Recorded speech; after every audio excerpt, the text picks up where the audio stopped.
Derɗiraaɓe assalamu aleykum wokkere fulfulde kode radio international abuja heɗitoɓe nangoy.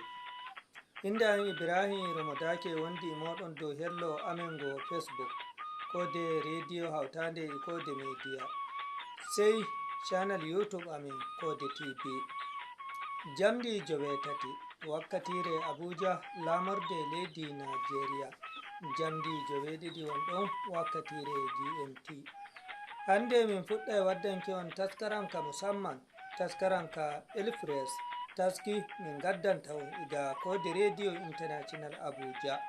Taskaram kanni hollai on no Elfres jinni darnde gamma yiki ɓosini gurdam fulɓe ima remoɓe ha nder diiwe feere feere e nder lesdi Naajeeriya.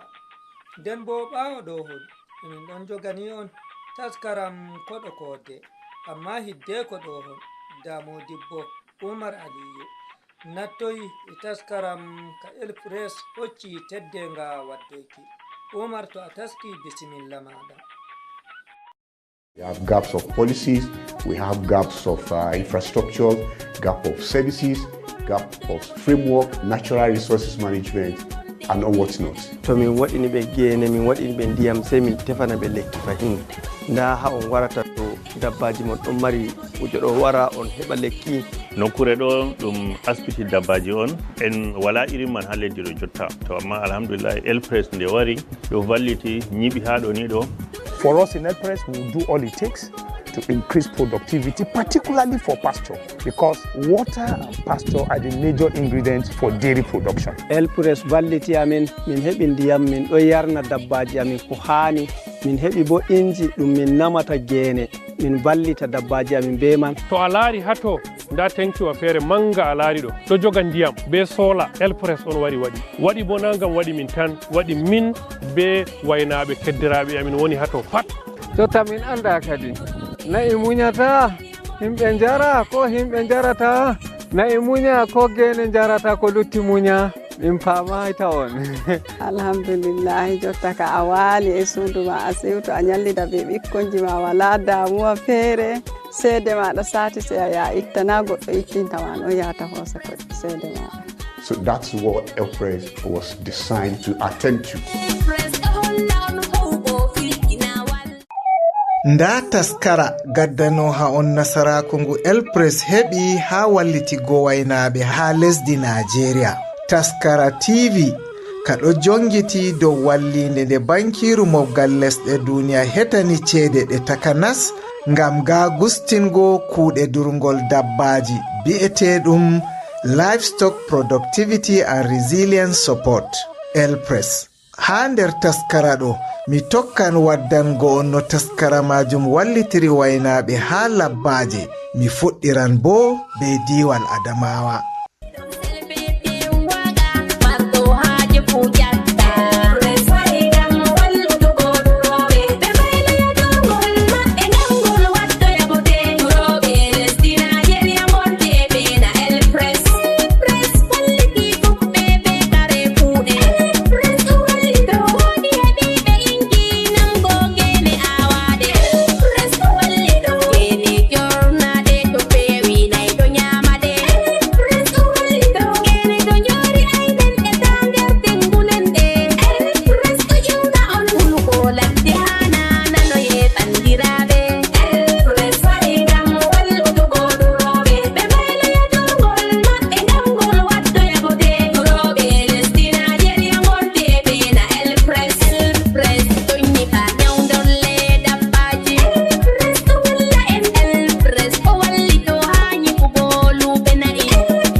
Biɗitol holli jawmirawo riskini diwal Adamawa na'i takku 4,400,000. be'i miliyon 3 be ujune temere 3 e baali miliyon 3 gertoɗe miliyon 4 be ujune temere 7 be gaduji ujune temere 7 e ko nandi e majum. Be risku dabbaji banni diwal Adamawa wawan henango ummatore muɗum haaje kusel, kosam e lare bakinta ko kompaniji diwal majum marata haaje haa ma wurtina yara bange. Haa fahin bindirgol limgal holli hakkunde geɓe 43 yaago geɓe 48 haa nder temerre fii ko laarani faggudu wato GDP fuu haa diwal Adamawa ɗo heɓe wakkere fannu dabbaji on. Ngam man wala seko sam wakkere dabbaji on tammorte hoytingo nguure e gasnugo jahol yeeso ummatore jooɗiɓe diwal Adamawa. Amma nder duuɓi ga'enji ɗo faggudu lesdi Naajeeriya sakkontama wakkere ndemri be nanta durngol yiidi be ɓillaji caatuɗi dalila kaɓe hakkunde waynaɓe e remoɓe. Haa yaake fitina majum memi lesdi Naajeeriya fuu, amma fitina kan ɓuri saatugo haa diwal Adamawa. Ngam wawtugo fitina hakkunde waynaɓe e remoɓe majum kanjum waɗi gomnajo diwal Adamawa Alhaji Ahmadu Umaru Fintiri laatago gomnajo arandejo dungango Elpress fuɗɗugo kuuɗe muɗum haa diwal Adamawa. Yi'ugo no wallinde Elpress nafiri waynaɓe sakkontama hedi wawtugo ɓurna ɓillaji gannuɗi waynaɓe wato huɗo e ndiyam waɗi ummatore ɗo tefa andugo ɗume woni dangrange Elpress. Mustawasiu Adewiyo on laati jagorɗo suklanowo ko larani ɗo tanki didaɗi Elpress fuu, bi'eteɗum National Technical Manager. The federal government puts up the project, like I said earlier, to attend to the narratives of livestock agriculture in Nigeria. Gwamnatin leddi Naajeeriya tiggi Elpress ngam ɓuyrango duroɓe bojji muɗum hawtade fintingo gaynaka. Jotta bote durngol famɗiti sanne, gaynako ɓirata o ɓuri dawɗere woore malla bo litayel gotel ha nagge fuu ha nyaloma. Na bana nayi gonɗi lesɗe feere, nde weeti fuu nagge wote hokkan kosam ko waɗata litayel 30. We have the issue of resilience. Resilience is such that there is no endeavor of human that will not encounter some uncertainty. The issue is capacity to attend to those uncertainties so that they do not become hopelessness. It is inability to attend to hopelessness that leads to conflict. Sonde heɓugo bote durngol jaya ɓillaji e soyde ɓawo ɗon bo sey bonondaji ɗuɗɗi tokkoto. Nda bo leddi Naajeeriya barkiɗinerama riskuji ɗuɗɗi durduɗe boɗɗe e degorle keyɗe sella gettaka tawo bo ɗo yottina hitande hawtade e luuɓe tilimɗe. Clement weather that is favorable to raise livestock, and plus that we have the market. Over 200 million mouths. That is, whatever you produce is consumed. So we had all those positive narratives, but there are gaps that stop us from attaining our potential. Yawnon fu wodi billaji tongoji jahargal durngol ha jotta ngam maju wadi Elpress hafti dartingo jahargal durngol. Framework, natural resources management, and what not. So that's what Elpress was designed to attend to and ensure that our narratives become positive instead of negativity we're having in respect of conflict and crisis among communities that have existed peacefully over the last century. Diwal Adamawa laati nder diiwe ɗe ngaɗayi faafa dow fuɗɗugo kuuɗe Elpress, nonnon bo haa heɓugo ceede iga bankiru mobgal lesɗe duniya. Gomnajo diwal Adamawa yofani hukuma dogginki kuuɗe Elpress lisal Adamawa labangal dogginki kuuɗe. Haa wi'ugo Musta Alpha Sekondi ardiɗo Elpress lisal Adamawa. It is heartwarming to thank His Excellency because he has also given enabling environment for this project to succeed. Min ɗon yetta gwamnati ha Adamawa dow hokkugo jahargal kuuɗe Elpress baawal ɓaawo. Nasaraaku ngu Elpress heɓi ha jiha ka daga tiggugo wangi. Nde ardiiɓe bankiwa mobgal duniyaaru waddino ngilla ha jiha kan nder lewru Yuli hikka ɗo. Ɓe kootidi seyo e yettore ngam jiha Adamawa daɗiɗi. Min paami to ndemri gasi feesinan kuuɗe, nda bo min ɗon dow maaka. Agriculture is one subsector that is supposed to mop up the unemployment level in the state, and Elpress is here doing it. Ɗum ɗo hayɗina woɓɓe ɗume waɗi wala dase tiggo kosɗe diwal Adamawa huufi taskara Elpress. Ngomnajo diwal Adamawa Alhaji Ahmadu Umaru Fintiri tonti ƴamol ngol. Because we know what we have gone through in the past and the kind of disharmony that was created between the farmer herders in my state, we generated. Ko sali no min potti be saɗirmaji e jokkirli hawtade e kaɓe hakkunde duroɓe e remoɓe ha jiha am ka. Nde Elpress wari min tabbitini kuuɗe maɓɓe fuu gasnama. Miɗon yikka de hoytinan goɗɗi nder ɓillaji ɗi. We ensured that the procedure is well handled and taken to the latter. Elpress ɗo mari dangrange tati. Aran sembiɗiggo hukumaji hakkilanki nguure dabbaji wato Institutional and Innovation System Strengthening. Ɗiɗaɓum wallitiggo filu dabbaji wato Value Chain Development. Tataɓum wallitiggo ko waddata famfamtiral heddi hutinirgo ko jawmirawo riskiri en e muɗum wato Natural Resource Management and Conflict Reduction and Control.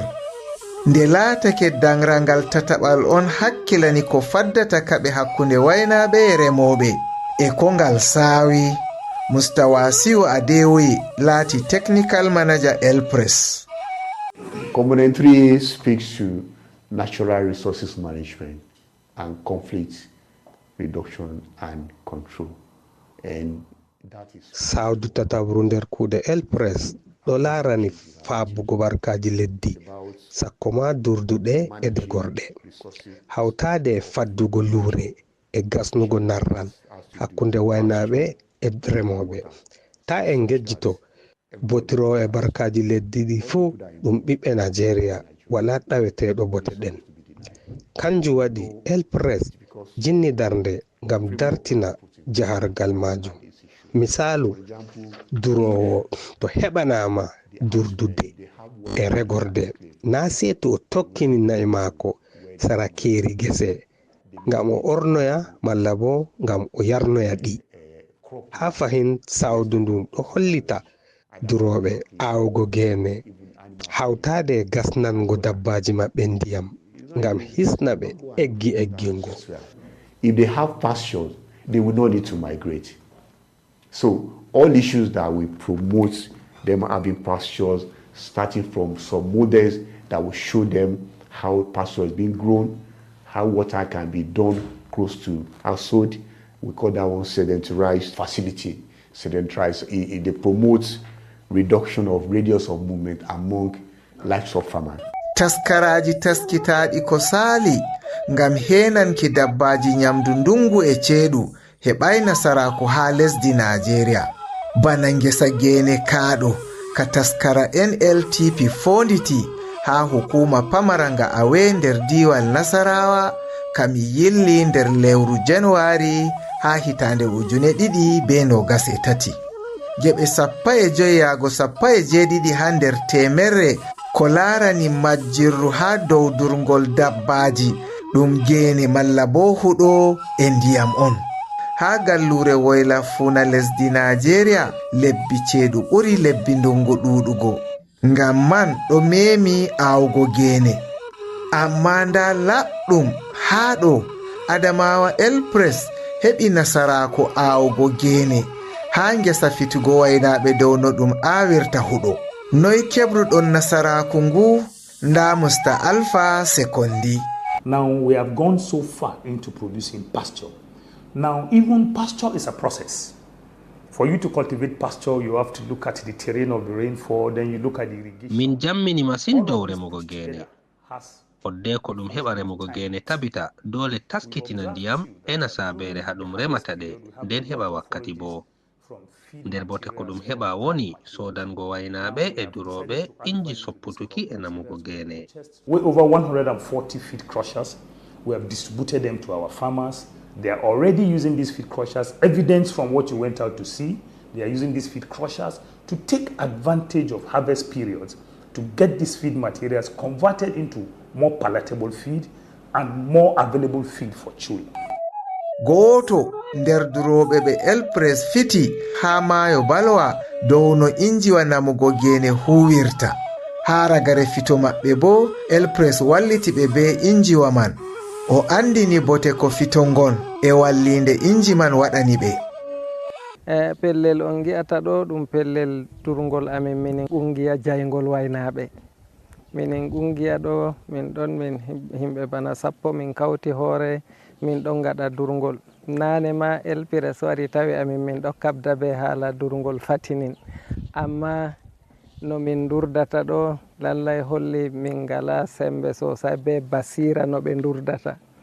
Amma elpires nde wari ɓe balliti amin be jangingo no min durdata mai be hoore muɗum.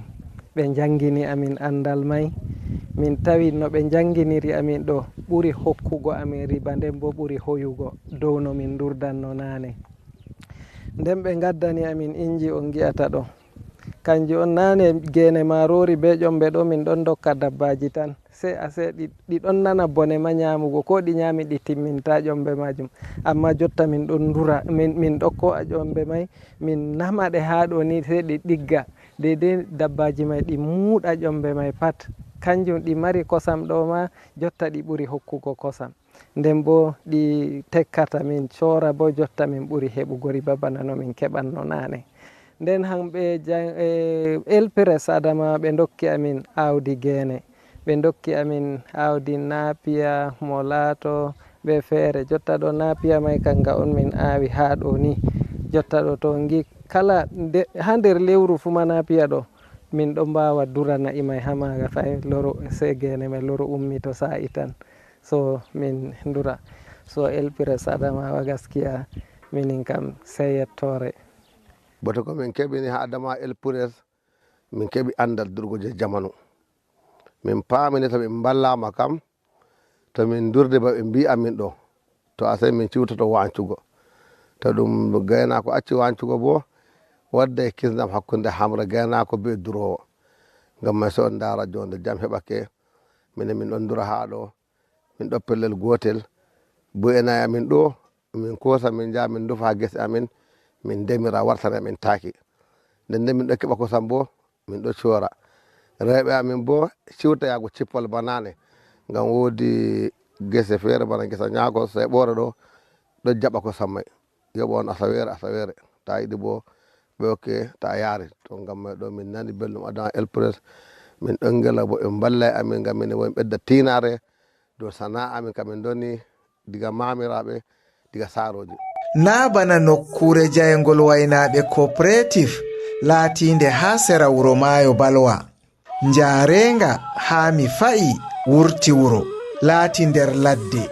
Ɗum nokkure on bo marnde nayi ɗuɗɗi. Kanjum waɗi adamawa elpres yarani ɓe wallinde ndiyam hawtade be ngesa fitugo waynaɓe dow no ɗum awirta gene. Waynaɓe njarenga kolli seyo e yettore faago elpres. Inde am Ibrahim Adamu diga Cekewa Maayo Balwa local government ha nder ma balal Kujaɗo district amin wani. Elpres balliti amin be ballinde ɗuɗɗum ko caafi ndiyam. Min heɓi ndiyam min ɗo yarna dabbaji amin ko hani. Min heɓi bo inji ɗum min namata gene min ballita dabbaji amin be man. Nane min ɗo habda be saɗirma ndiyam iyaka sei to min wasi wawru ha maayo min heɓi drum min tigginde nde min yarna. Amma jonta min heɓi ɓe wanni amin ndiyam enough ko nde ndiyam ɗon min heɓi min ɗo yarna min ɗo yara min ɗo naftira ko be ɗume be mai. Nda inji bo ɗum min naftirta min ɗo nama gene. Nane min ɗon no hokka gene mai nonno tan feere bonna nyamatako, amma jotta ɓe ɗo nama gaba ɗaya to min yaari dabbaji mai ɗo nyama pat. Ha nyalade ni min ɗo ko naftirta be ndiyam ɗum on hokki amin ɗo min waɗan nagge 2000 wani abu. Inde am Adamu Siddiki, miɗo ha nder leddi Liringo ha Cekewa nder local government Mayo Belwa, Adamawa State. Fodde ko Elpress waddana min wallinde dai min ɗo yara bone wakkere ko cafi nyamdu nayi be ndiyam dai heɓugo ɗam sei to min wasi gawi ha mayo. To wasugo gawi man bo sei to min heɓi drum, to a wasi nonno man ma nder bone drum man ma hedde ko a yarnasi to a yari bone sosai. Sannan nyamdu mai bo sei to on tefi on sodi, sodugo man ma be wahala mai. Amma nde min heɓi ɗum jotta nda ɗum ɓe waddani min wallinde, alhamdulillahi min ɗo yetta be mai. ɓaawo njarenga handi mi yaha Gafulani. Gafulani ɗon nder ladde Hamadare nder hukuma pamara nga Demsa. ɓaawo eruki maaje e maggago tondije ɗum hoosi awaji 4 e reta fodde ko min jotto nokkure man. Wakkati min cekanno ladde min kaɓananno yaago Gafulani man, ha nder ɓernde am miɗo hayɗina noy sam Elpress heɓtiri nokkure nde'e ha waddani ɓe wallinde. Elpress National Office on hokki Gafulani wallinde les hakkilanki Elpress Adamawa. Mi hayɗini tawgo ngesa gene ka ɗum yarnirta pampoji sprinklers. Ko ɓurdi hayɗingo am bo laati yi'ugo hamayaji gaynako on joɗiɗo ha nder ladde ɗo hakkilana ɗum. ɗo on taskara Elpress yelata heɓugo, wato waynaɓe anda no ɗum awirta gene njoɗo nokkure woore yi'uki jotta turduɗe famɗiti. Be wallinde Elpress waynaɓe Gafulani kiriti ɓaawo gene kecce keɓeteɗe nder ndungu e ndiyam gasaɗam keɗam be ceeɗu fuu gene kecce keɓoto hedi remukiɗe. Ko min inde am Malam Bakari Jaalo ha Gafulani. To nden bo minon ha Gafulani min ɗon no gondi be saɗirma ndiyam duuɓi ko salino. To nden bo Allah waɗi dalila jotta nda ko ɓe gaddani min rowani Elpress ndiyam Allah waddani min Elpress ɗo lalley ɗam wari ɗam valliti min. To nden bo min getti Allah ha dow majum. Waynaɓe ummatore ɗuɗɓe ɗon ha pellel amin ɗo be dabbaji. To ngam may min giɗi ɓeddari ngam haala hutinirgo haala dabbaji amin be ɗuɗugo ummatore ha pellel amin ɗo, pellel amin Gafulani. Nda bo ɓe ngari ɓe kolli min kam gena ka, nda ɓe ngari ɓe tiggani min, ɓe kolli min no min garata. To ko ngam ha jonta min ɗon kabda boni, amma ndiyam ngakki. Yowa ngam ndiyam may he'ata min be gene may be minon hoore minon ummatore be dabbaji amin. Ngam majum jotta min ɗaɓɓiti ballinde, to Allah waɗi ɓeddari no foti fuu min gañata heɓgo. Lalley remgo gene ɗo min gi ɗum hunde marde ampani. Nden bo nde ɓe ngari no ɓe kolli min no min gaɗatama dedei himɓe ɓe bindino inɗe mum haɗo kuwata pellel ɗo ma ɓe ɗuɗɓe no.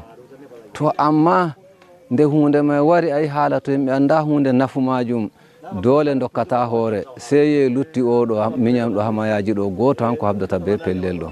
To amma jotta nde min gi ampani may fuɗɗi jonta, to Allah waɗi dalila min keɓi no min natira min ɗaɓɓita ampani majum ha dey nafa min. Min Isa mi gaynako joɗiɗo ha ga.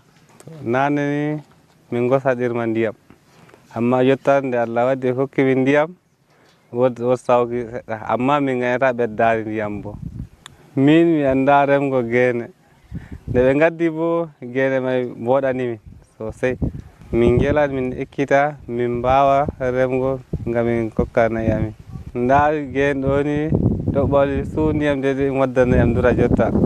Inde am Hamman Laamu, nden bo mi gaynako ha wuro Gafulani. Sosai saɗirma ndiyam ka ɗon no, amma jotta mari dama. elpure waɗanimin ndiyam min getti be may bo hoytanimin taɗo min jaray nayi min jaray nda gene bo min giɗi min jarna amma gonga nane sei to min jahi dayi ɗum min keɓa ndiyam amma jotta waɗi dama sosai. Min indam Amadou to miɗon bo ha Gafulani to company express waddani min vallinde waddani min ndiyam waddani min inji ɗo je namugo gene hokka dabbaji nane to min hokki dabbaji ko bana bafuɗo ni ñaama sei lutta ƴombe may wala amfani feere ha may amma daga nde ɓe waddani min ɗo to min nami min hokki dabbaji ñaama gaba ɗaya ɗo vallita min bo dabbaji may ɗo heɓa tekka mara kusel min ɗo heɓa bo kosam. Amma kadi waynaɓe Gafulani wembi nane no kamɓe na'i maɓɓe on foɗotiranno dow ndiyam ɗam elpress wasani ɓe amma jotta yi'ugo ngesa gene elpress holli ɓe ɗo fuu wooɗi amma ka ɗo mari haaje ndiyam.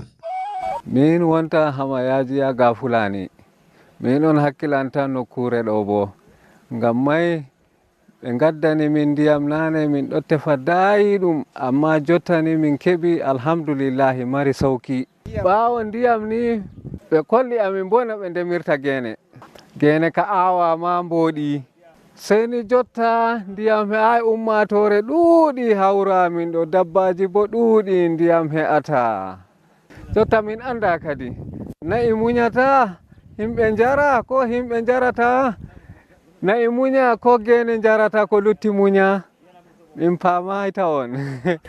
Jotta kam nde waynaɓe Gafulani kiriti dow ase gene ma ɗum hunde awetende on nder taskara yeeso ha en gi'an taskara ka elpress taskitani waynaɓe dow no ɓe keɓirta awdi gene be koyɗum gonde be amin.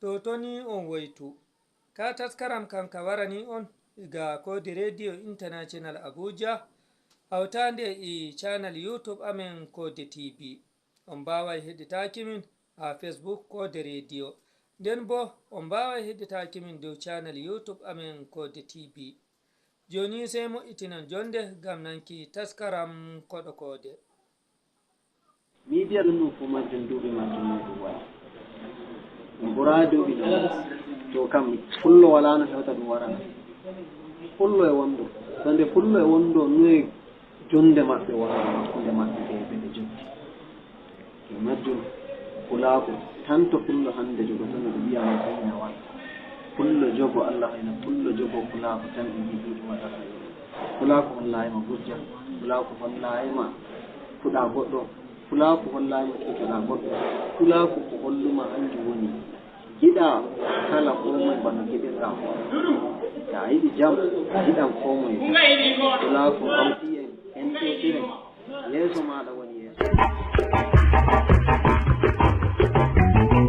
koɗo kode derɗiraɓe assalamu aleykum barka meɗen e fottuki nder taskaram koɗo kode ka nde asewere ha balɗe gaɗani ɗum waɗi mofde fulɓe e diwal filato nde dental fuyoda noddi to ha wakkatire mofde nden kode radio e tv international abuja heɓi hirduki jagorɗo yaadu ndu o radio derke en filato e way umar e moƴƴitinen jonde ɗam nanki no hirde amen lartori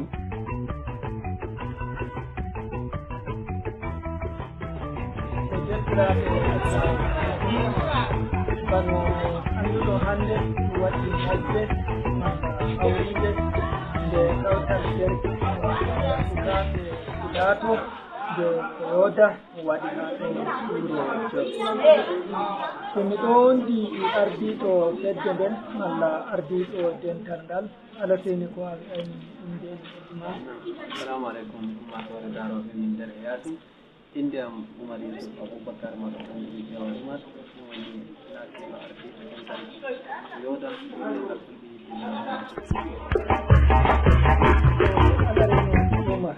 ko foti hakkillo moɗon ha tigguɗon nduyaadu nde sukaaɓe filato so bananna komoye hannde ɗiɗi no gas ko saali no gasi goɗɗuma kono waɗi to leydi filato kono bo naaki seeɗi fekkora ɗo an gaɗa ɗum ɗon min jii eɗum acca worɓe eɗum wara worɓe eɗum acca rewɓe gala worɓe ɗum wara dañoɓe ɓe ala ɓikkoy wokkoye ɓikkoy maya acca dañoɓe woɓɓe bo ɓe soyne dawle maɓɓe pat ɗum waɗi goɗɗe ɗum wara ɗe min soyna yimɓe hey min jii to minen sukaaɓe minen goni gaɗa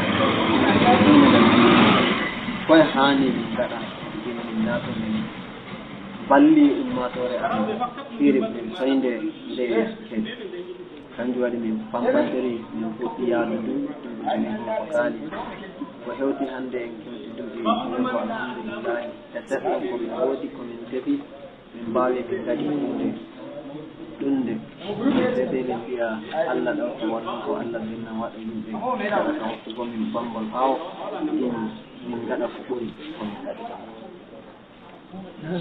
to ha mobde nden nde gaɗuɗon hannde bano mbiɗa on gaɗi kuuje fuɗɗuɗi musamman ma ko kolluɗon ummatore yaltirɓe ha mobde nden ɗum kolliɓe iri goɗɗe kuuɗe ɗe yooda waɗi ha filato on jeehi nokkuje feere feere e ko lutti ko ɓeydantami nam wonde hunde ko welniya e nde modde nde min gaɗi hannde mi wawa mi wiɗuma wala wongal dental keeɗungal waɗi ko nandi e ɗum to ngal nden yimɓe yaaɗum toon ɓe gala to pilato to ɗum inni pilato wala gaddoye inde fullata e hannde ɓe tabbitine nde faafude pilato jooɗake taski kawti wonde ñandere nde ɓe itti gomnati Naajeeriya gomnati leydi pilato fa anndi hannde ɓe ɓurtuwake gaɗa ñalande maɓɓe to minon nde hunde ranirande min nden ta laari dente meɗen en mari ɗe feere en ngoodi ardiɓe ɗe feere feere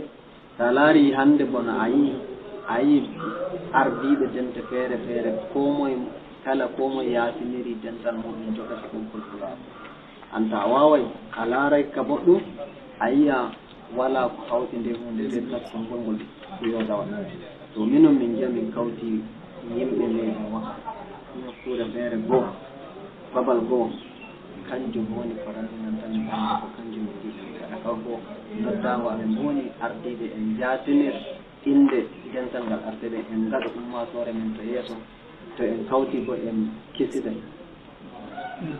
so ɗume woni tammude yooda gannane ma kala yaade fof woodi ko tammi hewtugo woodi ko tammi waɗugo e aran ko yooda ko waɗi min ɓe ta laari bana en gari en mari local community feere pullo baññe anndano goɗɗo baññe toon anndano e inde nde nde feewre nde hawtini nde lemaaro min garti yimɓe anndotirɓe mi wawa mi wiha jotta wala kala local community mi wiya mi heɓɓi wugo pullo goɗɗo woni haɗato leydi goote ɗiɗi sakirako amen min hawti sembe min balloɗe min ɗum ballodira min hiya miñiraɓe amin ɓe hamɓe ma ɓe ummoake ɓe kawta hoore nden bo min tefana ɓe admission ɓe mbaɗa yeeso e jangirde kala gartoyɗo ko anda nawa e ɗiya kuugal gomnati woni ko watta ɗi ɗo e nden jangirde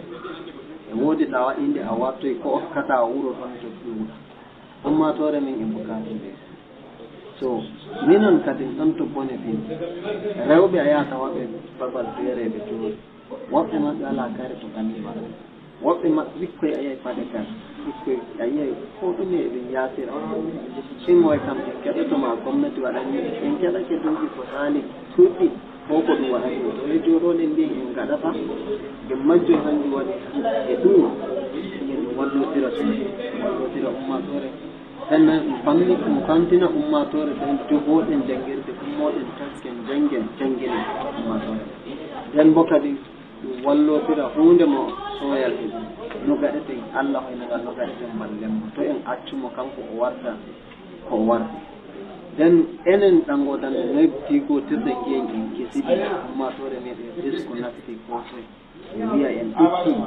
talaka en ɓe mara ɗum taskol wongol yoɗa nden ko moye andi o wi jonde jam kayre na ɗum nde neɗɗo bo na ɗum nde gollete tan jonde jam ɗum nde komo e gaynako e birowo e gaɗowo lumo sippo ko ɗum moye ma okki wallinde muɗum ɗum heɓa jonde jam so kam ngal dental emin jaa min gaytinana en enen fa ñande fini en godi jonde jam en dendudata ñande bokaten fini en ngala jonde jam to ñanden fa nayi men en gaɗatade to jiiba dogguiden e majjum noye gaɗeten yen en joddake to emen jamda jam hakkunde men enen koye men nden nan noye joddoriɗen jam e ummatore wongol leñol feere feere ngol jooɗi Allah ko hawti ko wari tagi en o wi o tagi on e leñi feere feere to leyɗe feere feere o diiwe feere feere jen andotiro nden mo wi ko ɓuri goomo e nder mum kanko ne ɓurɗo hulugo Allah na ɓurɗo min leñol am woni ngol ɗaani woni ko woni ngol o kuma o ɓuri o immi o ɓuraayi o ɗum e falko mi inna e kanjum waɗi min tiggingal gonɗo alhamdulillah e ngal dow ka dibbol e ngal yaha naam to no jiiɗa nde latti hannde on keɓi on gaɗi mobde nden ma na haa toon yaasi Jos nder wuro Jos ngam diwe feere feere haa Naajeeriya a nanan iɗum wi'a fulɓe to woodi moftorde dental kaza waɗa e moftorde amma ko min mi waaway mi wi'a mi meeɗa mi nana to wiira moftorde haa Jos nde fulɓe de ɗum noddata leñol diga ko ɗume local government ko mi wi'a kala hukuma pamara fuu ɗon ma ɗum wangina mofte nden ɗon duniyaaru anda ɗum waɗayde so nonanɗa nde jiiɗa on gaɗi bo ɗum notake on local government ji moɗon pat wari ɗum jabake noddandu maɗa ko nga wala ko mi wiyata mi fotami heƴami holla laabal ɓernde hande e barka ɗum ummatore wari won e noddago ngo min kawti min gaɗi ko ummatore ali ko waɗata hono leydi ndi ko ɗume saɗi wayi wala ko min mbiyata sede min mbiya jomirawo seniɗo ɗawtana kowa barka waɗana komoye barka ɗum woni ko nanno ɓe gari jam min dow ɓe kota jam ko nanno bo kadi ɓe gari ɓe giimin min kuugal ngal min funa ko yodata no waɗata min kolliɓe seɗɗa e kuuɗe ɗe min gaɗi min miccitinaɓe to ɓe footi kala komoye laato ambassadeur amin ton ɗum faamina fantina faama hanum on yaa fantina o nden noddanami yimɓe ay ɗum wara ɗum tiigo ndu yaadu ndu yaadu ɗo laarandu gon fulaako fulaako woni wala dental mum ko hawti fulaako ɗum ɗiiƴa sakiraako ɓe yoda ɗum kañum komoye leñol wala goɗɗum wala fatani gaɗan ko boɗɗum komoye e onon ƴoyɓe Abuja jafaarawa woɓɓe ƴuwoye Bauchi woɓɓe ƴuwoye Kaduna ɓe fotani mi lindal ɗum yimɓe dañuɓen ɗum yimɓe minniɓe ɗum yimɓe laatiɓe ɓe wala haade maɓɓe to wiyanoma min mbawi min gaɗana min hawtiri ɓe yimɓe ɗo hannde ka waɗo ka waɗata ko to duwa amin kanjum woni jango min mbiya fulɓe falmo ɗum nanata to Naajeeriya min mbawi min nuttima bomo antake no jango amin ɗum woni fata to ragare fuu ko woodi ko noddata ko woodi ko mbi'ata nder ko mi ƴama e gonga ko mi wiyata kanjum woni media yaasi e hande wala ko wonni inde pullo ɓi pullo gaynako ko hewti media sa laara a tokki media ko yahata e ɗum waɗa sey janga wala goɗɗo pullo mo firki wala goɗɗo pullo janguɗo wala goɗɗo pullo bawowo na wala holɗo pullo bawowo hokka wallimo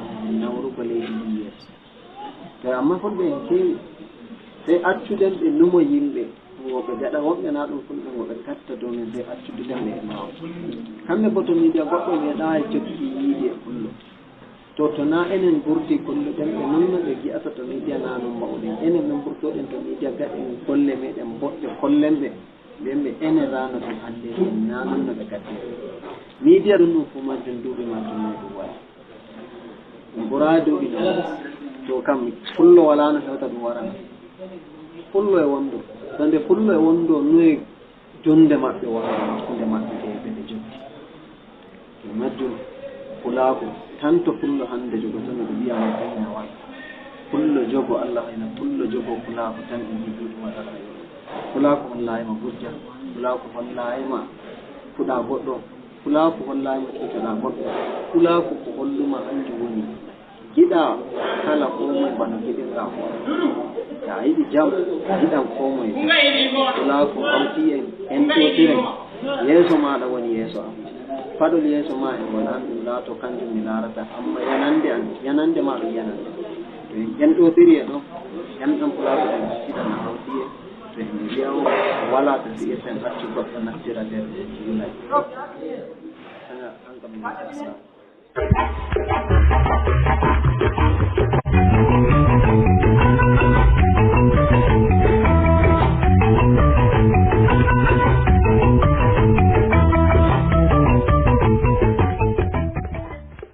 huwi fu ɗo min gaddi ragare taskaram koɗo kode sande asewere dow darde sobirawo kuugal am Muhammad Abubakar Bokos hoccanɗo min hirde nde e higo hirde an on hanko woni ƴeeway Umar min Ibrahim Iromo dake koɗuɗo laɓangal taskaram kam mbiyani on taɓɓemi asewere warayde ngam nanuki pawol yeeso hirde nden ƴeeway Umar ardiɗo derke en malla sukaɓe diwal filato les ardugal fuyoda ɓe mi wi'a baalen jam.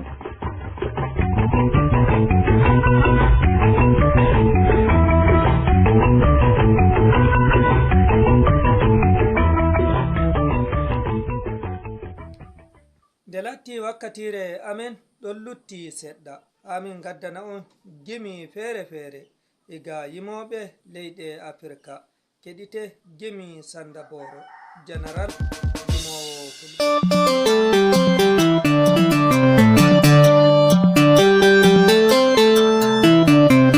ande bonagimol kesol mi waddani mo meɗen jamaaje Afirka yalla mi holla on mo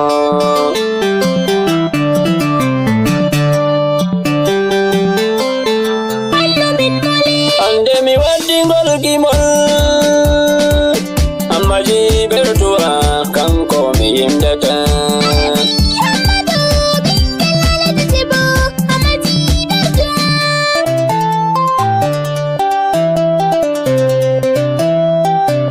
worɓe on gimona rewɓe on gimona alaji hammadu ɓingel alaji jibo hammaji bertuwa nebi miɗon nana himɓe ɗon wolwama nder lesdi men Afirka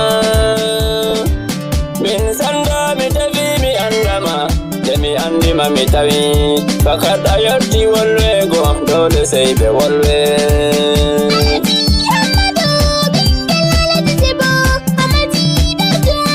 alaji hammadu ngam a waɗi inde taɗi a haydina daraja ɗum ɗonuma yimɓe fuu saydi hammaji wala gaño komoye andi a ɓingel siwtoji bo temere saydike ujunere saydike Amadou mo bertuwa derken Afirka ɓe mbiɓe kokkitima étoile de l'Afrique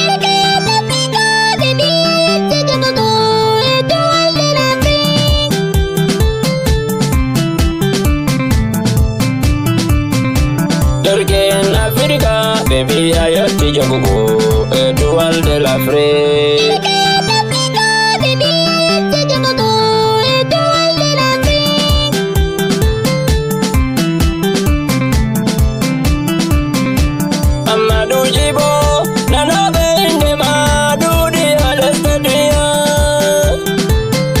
ase a woɗi barka dole ɓe andama étoile de l'Afrique ɓe mbi a yotti jogugo étoile de l'Afrique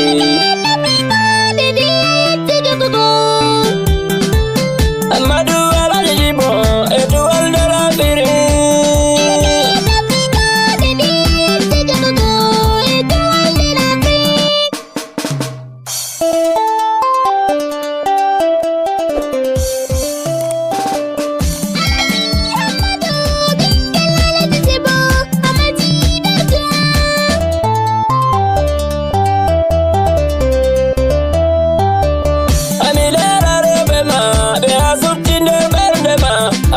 sarema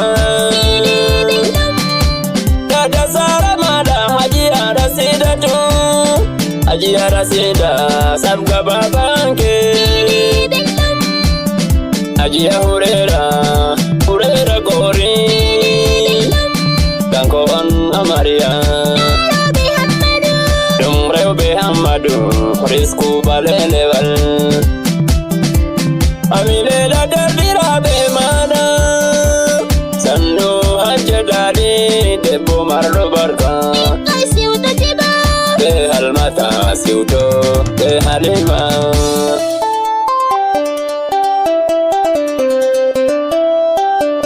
sannu beti umar de parimi ofnima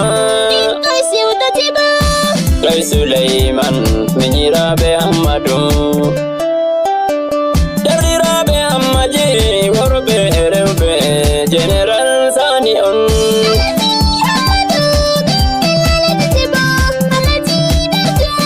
jama'aje wonɓe ladde ɓe gadda bojji maɓɓe wonɓe nder wuro to ɓe gaddi bojji maɓɓe hammadu walla ɓe noddirimo baba sannu baba ladde useko baba wuro hammadu jibo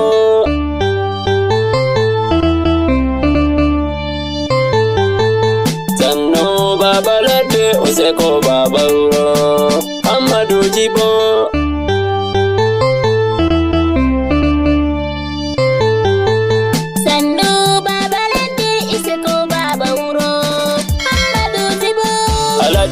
Hammadu baba ladde be wuro Allah fodu balde ma sannu baba ladde iseko baba wuro Hammadu zibo jamaaje Afrika wadi ko don aidi nan be Hammadu nane mi wita on ngam o wodi hikima mawbe to darwan sai te fo ya mo ngada sauri derke en to darway sai be te fo ya mo ngada sauri Hammadu jibo derke jo hikima mawbe ngamala bi berne mo ye fudo yidima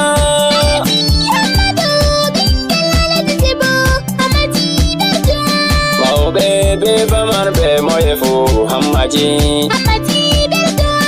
orbe be rebe be dambol hammaji digalante be uro mo ye fu hammaji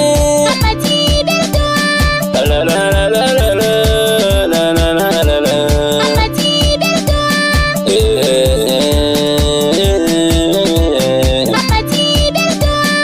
durobe bere mo be hengeta hammaji safere motaji hengeta hammaji Hammadu alayibo famisi udomajata to Allah hodiri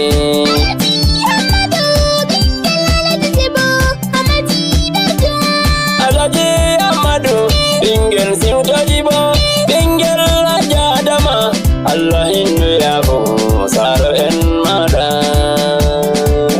yetore mabe timata abada kobe mbali dunia dende duya yurmi bingami wadi walde on fama walde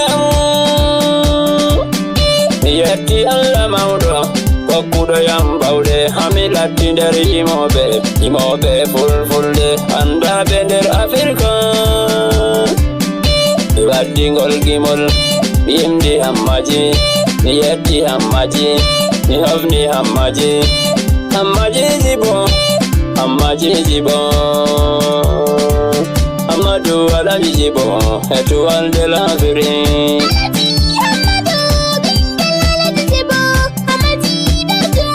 Hammadu alaji jibo derke ndongetama to ajodi fu awolwan adon wagina be abibe komoye abda ina sana ka Allah hokidun sana famdata jogen sana amen jodi bener ladde hayne sana amon jodi bener uro hayne sana amon fame walde mako gidoma hollatama gidoma to hollima nana no wayuma gidoma to hollima nana no yawuma giɗanɗo konmoye. En gettu Allah mawɗo en getta hammaji. En getti Allah mawɗo en getti hammaji.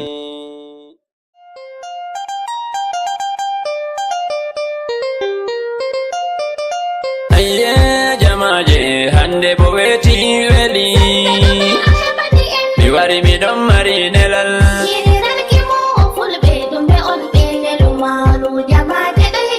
Laamiɗo fulɓe Naajeeriya fulɓe Afrika denani baba min on gimowo ma ɓe neliyam ha dow ma.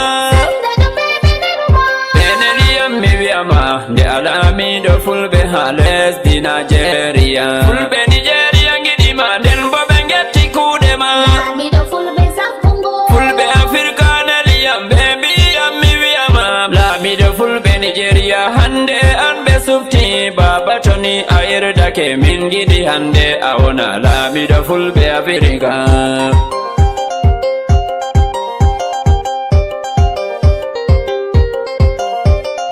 Alhaji Bello Bodejo laamiɗo fulɓe Naajeeriya min giɗi hande a wona laamiɗo fulɓe Afrika.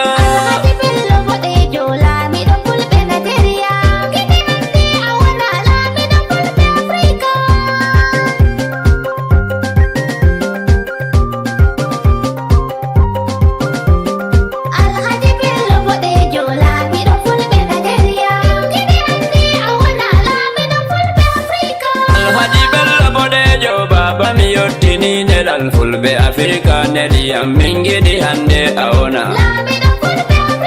Hande ne ha ɓe suftima useni baba am jaɓu min giɗi hande a wona. Himɓe nanoɓe gimiyam nde ɓe andi mi gimowo ma kanka waɗi ɓe neliyam ɓe mbiyam sai a wona. Nde ɓe andi mi gimowo mi giɗɗo pulaku yaja mawɓe pulaku neliyam dow maɗa baba ɓe mbiyam ɓe suftima.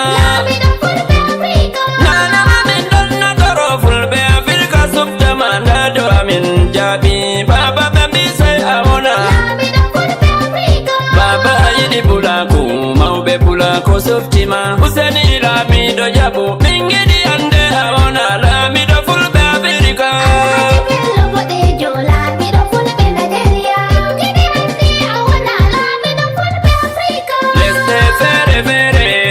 Pulaku yari en to en jotti ɓe jaɓɓore laamiɗo fulɓe Afrika. Min bo ɓe jaɓɓoroyam sanda gimowo fulɓe lesdi Afrika hande. Yiɗɓe pulaku gawti dole pulaku yaja. Fulɓe en ballugoga en gawte taroɗen laamiɗo fulɓe. Sannu baba useni toni a jaɓi min giɗi hande a wona laamiɗo fulɓe Afrika.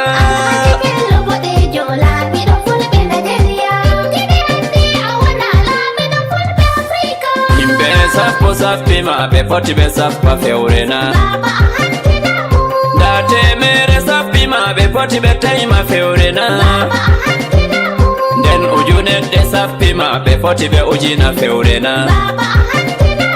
Fulɓe Afrika dari ɓillaje ɓe wantiri kanka waɗi ɓe tefima. Min ɗon andi daraja ma baba a yiɗi pulaku.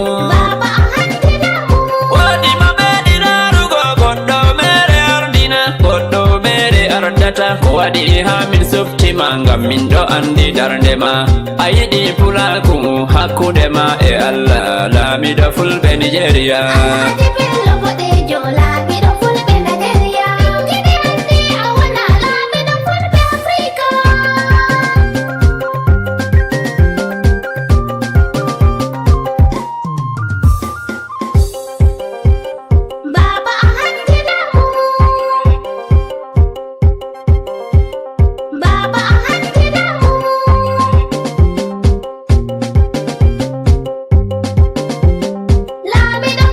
Africa.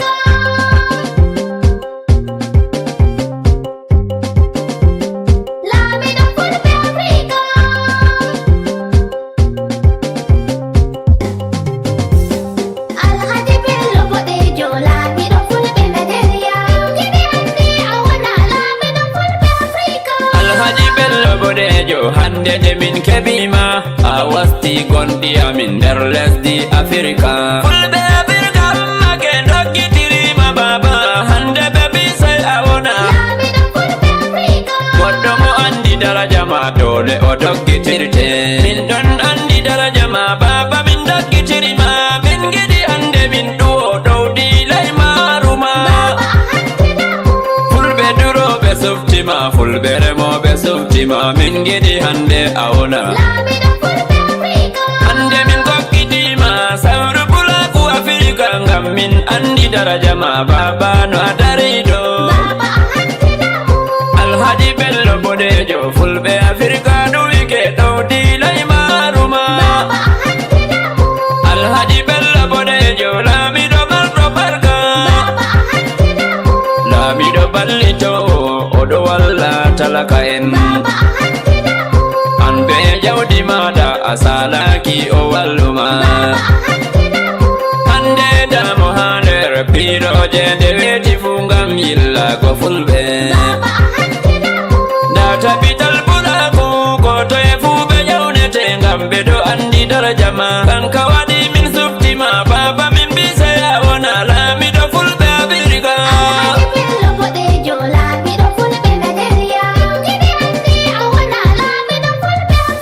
Fulɓe Afrika neɗiyam ɓe bisay alamo. Min sanda miɗon yeli baba o salamu. Ngam mi fotayi waytugo baba ko a wanniyam ha fodde balɗe am. Min mi fotayi waytugo kode mi joɗi baba miɗon yettama yettore nde timmata. Allah ni fodu balɗe ma hande min mantore nder lesdi Afrika ngam a yiɗi pulaku. Deni ha fulɓe sottiyam ɗum min ɗon gimowo. Fulɓe Afrika hande kanka waɗi ɓe neɗiyam hande mi wari mi yottini baba ndeni a fami min giɗi sey alamo laamiɗo fulɓe Afrika.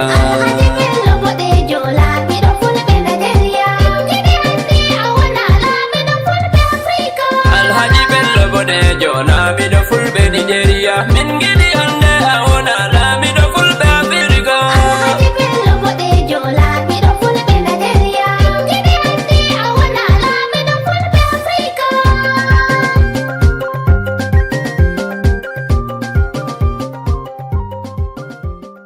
Bongi Abdoulaye mo radio Pulako Adnaru mi wondi ɗo e ƴiwoyɓe daga leyɗe Afrika. Leyɗe ɗe waruɓe e inɗe muɗum hocci dabare wi ardini kanko Bello boɗejo fa hannin o laato hoorejo. Mi yetti Allah kawtal hoore amma den kan kawtal ngal laɓita num nga wiya mi yetti Allah kawtal hoore international Allah e majjum. Mi ƴaman kanko docteur Bello boɗejo o yardike mellol ngol ɗongol ɓiɓɓe leyɗe Afrika fo ardinima mellimo to jiɗi mbiyen na o yardaki. mi salantako fulaku ngam fulaku to ni a wi a huwana fulaku sey fulaku ɓe kawti ɓe mbima raa ko ɓe giɗi ta salankeɓe bo ayi ɗum waɗayi ayi ɓe mbi fulɓe mbi way himɓe sappo sappatako fewre. To gam majjum mi alalle wala no watta himɓe ndaara sappoyam hunde nde waɗayi gam majjum mi jaɓi non no ɓe mbi ɓe melliyani ni mimi kake hoore ɓe jowa malafare ɓe jowa metalo ɓe jowa kala ɗum fu ɗum finata do hoore. Joni sey taɓɓoɗon asewere warayde inde an Ibrahim Ramadake oɗuɗo laɓangal taskaram kam mbiyaymi on mbalen jam.